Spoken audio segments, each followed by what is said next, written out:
voluptuous, exciting, desirable creature on God's earth. There's a chill in the Minneapolis air, the kind that makes breath turn to silver and hope feel warm.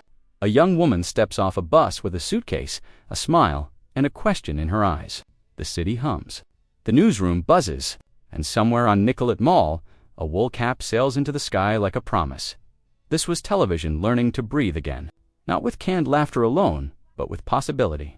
The Mary Tyler Moore Show, 1970 to 1977, didn't just make us laugh. It taught us how a life can open apartment by apartment, paycheck by paycheck, choice by choice. It was tenderness. It was courage. It was the sound of a typewriter and the strength of a quiet no. And for a half hour each week, we believed the world could be kind. Fact number 10, the woman who wasn't divorced. Before Mary Richards walked into WJM, the writers wanted her to be a divorcée, older, wiser, and starting over. It was bold for 1970, too bold for CBS. Executives worried audiences might mix her up with Laura Petrie from The Dick Van Dyke Show and think she'd left Rob. So the team rewrote her past. No divorce, just a broken engagement, a suitcase, and a fresh beginning in Minneapolis.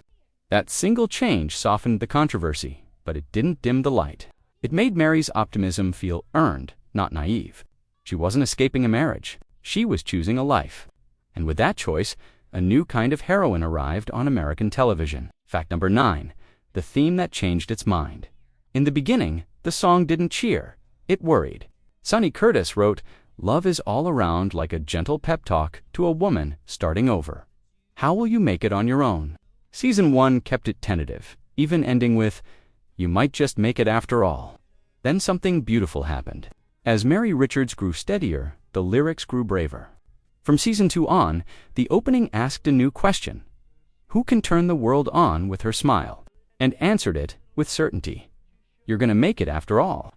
A theme song evolving with a character's soul. Week by week, America heard a woman claim her life in 56 seconds of melody. And every time that Tam flew skyward, the promise felt true. Fact number 8, I Hate Spunk didn't land at first. Ed Asner came in as a serious actor, built for courtroom dramas and hard-nosed men perfect for Lou Grant's bark, less sure about his comedy bite. On the pilot night, the line that would define him, "You've got spunk." I Hate Spunk wasn't quite clicking. You know what? You got spunk. Well, I hate spunk. Accounts from the show's historians note Asner initially struggled to find the right rhythm for the joke, a half-beat of menace that had to turn gently into laughter.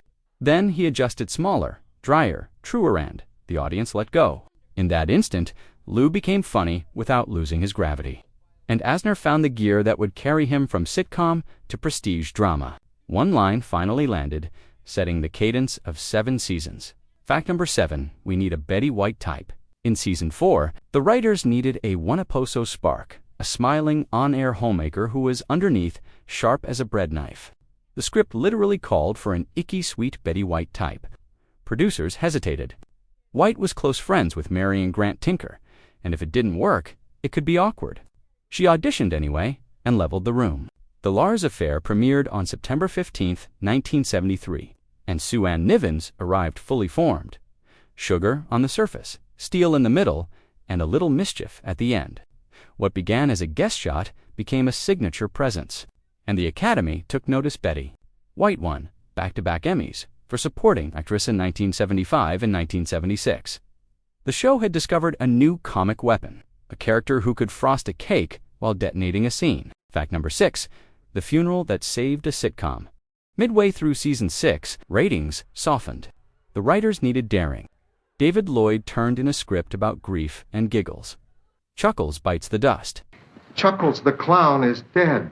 It was a freak accident. He went to the parade dressed as Peter Peanut. A kiddish-show clown dies in a parade, crushed by a rogue elephant. And a rogue elephant tried to shell him. The newsroom snickers. Mary scolds them until the funeral, when laughter bursts out of her like a held breath. Cast and crew worried it was too dark. Ed Asner reportedly thought audiences might recoil. But on tape night, something rare happened. The audience laughed, then grew quiet, then sighed together. The episode won David Lloyd an Emmy, and critics still call it one of television's finest half-hours.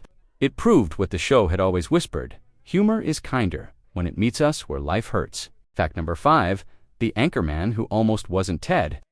The blow-dried buffoon we love to hate Ted, Baxter nearly, had a different face. The part was first envisioned for Broadway star Jack Cassidy, Ashing, sardonic, a perfect peacock. But Cassidy turned it down. When Ted Knight stepped in, he didn't just fill a suit. He found a rhythm, pompous confidence wobbling on nervous legs that made the character both ridiculous and weirdly dear. As a wink to the road not taken, Cassidy later appeared as Ted's equally vain brother, Hal, in Season 2's Cover Boy. Hi, I'm Hal. You're Ted's brother. No. Ted is my brother. It's a small pivot in casting history, but it changed the show's balance. Knight's Baxter wasn't just comic relief. He was a mirror, reflecting every newsroom's soft spot's ego, fear, the longing to be seen. Fact number 4, when Rhoda took Manhattan, and Monday Night, Mary's best friend, didn't just earn a spin-off, she exploded into one. In September 1974, Rhoda premiered and did something no series had ever done. It opened at no one in the Nielsen ratings, even knocking out Monday Night Football. Weeks later, the much-publicized wedding episode turned living rooms into pews. More than 50 million viewers watched Rhoda run through New York in a veil, turning a sitcom into a citywide event. Behind that hoopla was Valerie Harper, whose Rhoda Funny Frank A Little Bruise had already earned her 3 Emmys on Mary Tyler Moore and would soon bring her a 4th as a lead. The friendship that began in Mary's Minneapolis apartment suddenly had its own skyline, proving that a best friend character could carry the weight of a nation's attention. Fact number 3, Phyllis, the frenemy who won an Oscar on her night off. Cloris Leachman's Phyllis Lindstrom drifted into Mary's living room like perfume sweet, lingering and just a touch overwhelming. She was the neighbor who smiled as she corrected you, the frenemy who made every coffee feel like a chess match. Midway through the show's rise, something astonishing happened. In 1972, while still recurring on Mary Tyler Moore, Leachman won the Academy Award for The Last Picture Show. A TV comedienne, turning up on Oscar night, then returning to Needle Mary the following week, felt like a little revolution. The industry noticed.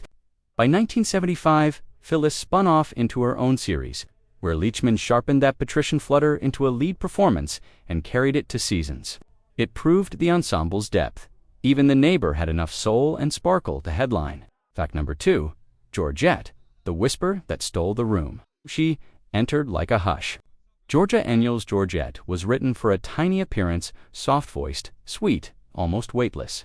But in rehearsal, something delicate happened. That whisper wasn't weakness, it was timing.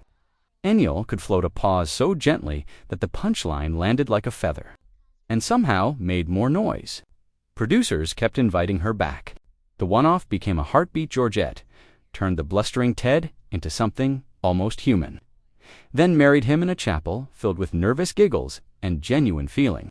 Off-camera, Ennial drew on a dancer's discipline and improv instinct, building a character who seemed fragile but was quietly unbreakable. She taught the show a fresh kind of strength, the kind that doesn't bark or boast. It listens, smiles, and then disarms you. Fact number 1, lights out, letter M, and a curtain call. March 19, 1977. A new station manager cleans house and, in the cruelest twist, fires everyone in the newsroom except Ted. The farewell that follows becomes television poetry. The cast huddles tight, no one wanting to let go, then the whole bundle of them shuffles, as one toward Mary's desk for a box of tissues. Ted half sings, "It's a long way to Tipperary."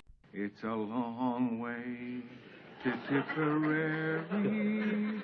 It's a long way to go. And then quiet. Mary turns off the newsroom lights and closes the door. For many, the image that lingers is another small goodbye, the gold M from her apartment. A talisman of independence that Mary Tyler Moore kept in real life. It even surfaced at auction and sparked headlines. The finale sealed the show's legacy. 29 Emmys over 7 seasons set a gold standard for how to say farewell with grace, with laughter, and with the courage to walk out into the night. Some shows end. This one lingers. You can still feel the winter air on Nicollet Mall, the hush of a newsroom after the lights click dark, the soft courage of a woman choosing her life one steady step at a time. The Mary Tyler Moore Show didn't raise its voice. It simply kept its promise that kindness could be funny, that work could be worthy, that friendship could be a home. If this brought back memories, I'd love to keep sharing them with you. Please subscribe, tap the little bell, and tell me your favorite episode in the comments.